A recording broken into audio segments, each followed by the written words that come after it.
এবারের নির্বাচন অস্তিত্ব রক্ষার নির্বাচন। দেশের সব ধর্ম নিরপেক্ষ রাজনৈতিক দল ঐক্যবদ্ধ। ৩০০ বেশি আসন পেয়ে ইন্ডিয়া জোট ক্ষমতায় আসছে বললেন কাটিগড়ার বিধায়ক খলিল উদ্দিন মজুমদার। তিনি বলেন, খোদ আসামের মুখ্যমন্ত্রী হিমন্ত বিশ্ব শর্মা বৃহস্পতিবার কাটিগড়া এক নির্বাচনী সভায় রাহুল গান্ধীর নাম নিতে শোনা গেছে। তিনি রাহুল গান্ধীকে প্রধানমন্ত্রী হিসেবে দেখতে শিলচরে কংগ্রেস প্রার্থী সূর্য সরকার ও করিমগঞ্জের কংগ্রেস প্রার্থী হাফিজ রশিদ আহমেদ চৌধুরীকে বিপুল ভোটে জয়ী করার আহ্বান জানান।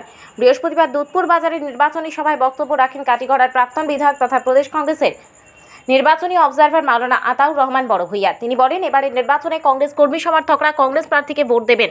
তার পাশাপাশি অনেক বিজেপি নেতাকর্মীরাও নীরবে কংগ্রেস প্রার্থীকে ভোট দেবেন। তার এই সরকারের কার্যকালে মানুষ অতিষ্ঠ। দ্রব্যমূল্য আকাশ ছোঁয়া, মরণবাদী ওষুধের দাম প্রতিদিনই বেড়ে চলেছে।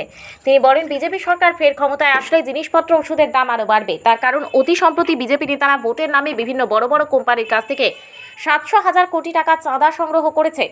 কাটিগড়া ব্লক কংগ্রেসের উপসভাপতি মতিকান্ত সিনহার সভাপতিত্বে নির্বাচনী সভায় বক্তব্য রাখেন প্রদেশ কংগ্রেসের মুখপাত্র নজরুল ইসলাম চৌধুরী। কাটিগড়া ব্লক কংগ্রেস সভাপতি হুসেন আহমেদ চৌধুরী, মাওলানা কামাল উদ্দিন লস্কর, সাধারণ সম্পাদক এনামুল হক লস্কর।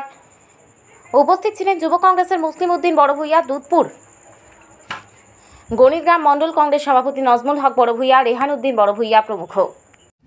মহাত্মা গান্ধী এই দেশের জন্য, ইন্দিরাজি এই দেশের জন্য প্রাণ দিয়েছেন। ইন্দিরাজি যেদিন ইন্দিরাজিকে হত্যা করা হয়, তার পূর্বের দিন ইন্দিরাজি তার ভাষণে বলেছিলেন, if I do or die, I don't care. When I die, I can say that my every drop of my blood will invigorate and strengthen India. তারপর রাজীব গান্ধী এই দেশের জন্য প্রাণ দিলেন। তারপর শুনলেন যে রাহুল গান্ধীকে চাইনি না মাননীয় মুখ্যমন্ত্রী, আমরা প্রধানমন্ত্রী নরেন্দ্র মোদীকে চাই, কিন্তু ম্যাক্সিমাম তো যার মিটিং যে যাইব তার কথা বলবো। আজকে রাহুল গান্ধীর মা তার মতলবটা কিনা হচ্ছে, এর মতলব ইন্ডিয়ার বর্তমান সময় ইন্ডিয়া এলাইন্স এবার সরকার করার 100% সুযোগ আছে।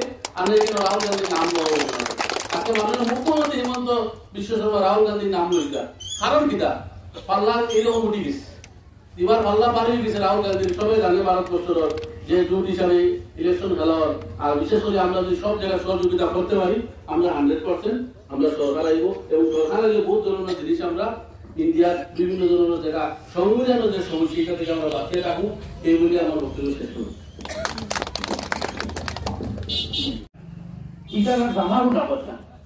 হিন্দু মানুষেও বহু মানুষে বিজেপির কর্তা, বিজেপির ফ্ল্যাগ লইয়া ঘুরিতরা ভোট কিন্তু কংগ্রেসের হাত চিহ্ন দিবা। আজকে একটা মোবাইল আমার নাই, আমার খবর হল আজ সকালে ও মোবাইল দেখাইছে ভারতবর্ষের যারা গণক না হইলেও রাজনৈতিক বিষয়ে ভবিষ্যৎ অবস্থা, দেশের অবস্থা বুঝিয়ে পেতে পারেন। এরা আজকে সমীক্ষার বিষয় যে তারা তো কইতারা বিজেপি লাইনতে সারা দেশ কংগ্রেসে 40 সিটও হইতে নাই। আমি ওই দেখুন ভাই 40 কইলে এখানে সিটা হইলে 60 সিটও হইতে না। কিন্তু দেশের সমীক্ষায় সাংবাদিক হলে আজও পর্যন্ত কইতারা যে কংগ্রেসে এই ইলেকশন কংগ্রেস সহ ইন্ডিয়া জুড়ে 300-র উপরে সিট হইয়া সরকার গঠন করবে। এবং বিষয় আজ আসামের যে অবস্থা হয়েছে, ভারতের সারা লইয়া এবার 7,000 কোটি টাকা আমরা আসামও কিছু অফিসের দেওয়ালে লেখা দেব না নেব না। আমি দিসপুরের মিটিং কইলাম, 3 নম্বর লাইন লেখা বাকি রয়েছে, ওখান তা লিখি যাও। আমার সাংবাদিক কয়জনে কইলা বোর্ডে ইটা স্যার 3 নম্বর লাইন না দিলে কোনো কাম হইব না। কংগ্রেস থাকতেও লইতা, কংগ্রেস দুয়ার তুলসী পাতা নেয়।